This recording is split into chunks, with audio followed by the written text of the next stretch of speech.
सम्मान को जो बढ़ाने का काम किया करती थी, जो वहां से सुन के अपने जीवन में उनको लागू करने का काम करती थी, वो बातें अब केवल इतिहास बनती है। आप अपनी बिरादरी के लिए, ये जाति वो है, जब जब इतिहास में किसी भी जाति धर्म संप्रदाय के व्यक्ति के द्वारा किसी व्यक्ति पर, किसी वर्ग पर अन्याय करने का काम किया, तो इस जाति ने हमेशा मुखर होकर उसके कदम कंधे से कंधा मिला के उस लड़ाई को लड़ने का काम किया, निस्वार्थ लड़ने का काम किया। इसीलिए आपको जाट कहा जाता है। लेकिन जो हालात देश में आपके द्वारा, आपके खिलाफ सत्तासीन पार्टी षड्यंत्र रच रही है, आपको जम्मू कश्मीर से और संपूर्ण उत्तर भारत में जहां जहां आपके समाज के परिवार स्थापित राजनीति का हिस्सा थे, उनको महत्वहीन बनाने का काम अगर किसी ने किया तो वर्तमान सरकार ने किया।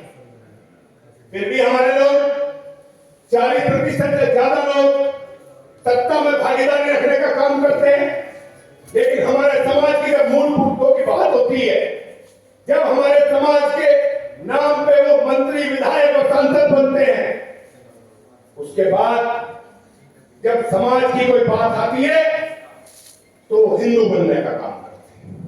भूल जाते हैं आज से 12 वर्ष 11 वर्ष पूर्व जब मुजफ्फरनगर में दंगा हुआ था, तो इसी जाट समाज को इसी भारतीय जनता पार्टी के पदाधिकारियों ने और तत्कालीन प्रदेश अध्यक्ष ने ये कहा था कि हिंदू मुस्लिम दंगा नहीं है, ये जाट मुस्लिम दंगा है।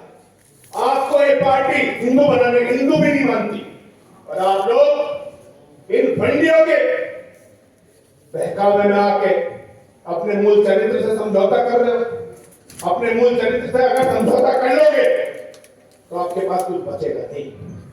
अगर जाट रहना है तो अपने चरित्र का इतिहास पढ़ना होगा, उनका अनुसरण करना होगा, उस चरित्र को अपने ऊपर लागू करना होगा। ये नहीं भगत सिंह तो पैदा हो और पड़ोसियों में हो।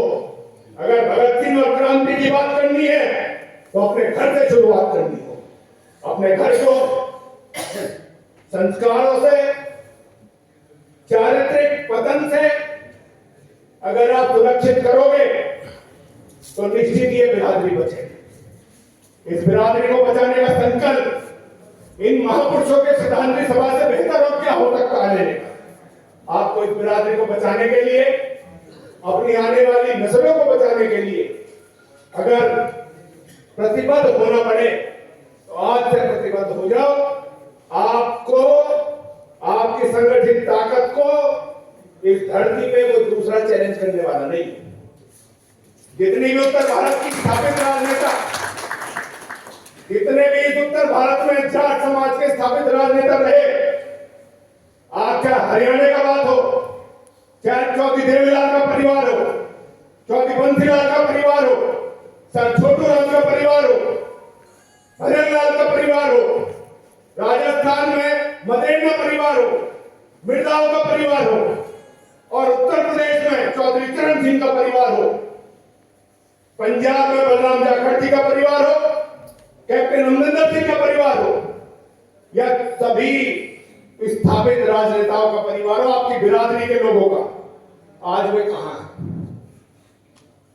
जहां आपके केंद्र में 6 कैबिनेट मिनिस्टर हुआ करते थे, क्या आपका इस वर्तमान सरकार में एक भी कैबिनेट मिनिस्टर है? क्या इसकी मांग कोई कर रहा है?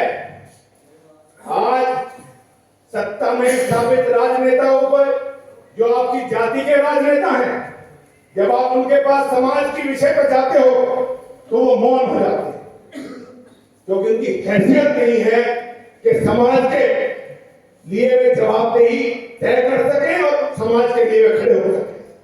जब इन राजनेताओं में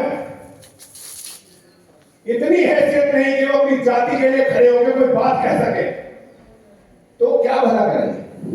फिर काहे के वे इस जाति के सरोकार रखते हैं? क्यों इस जाति को छाती में हाथ मार के कहते हैं कि हम इस समाज से हैं इसलिए हमारा समायोजन सत्ता में किया जाए, क्या क्या वो आपका प्रतिनिधित्व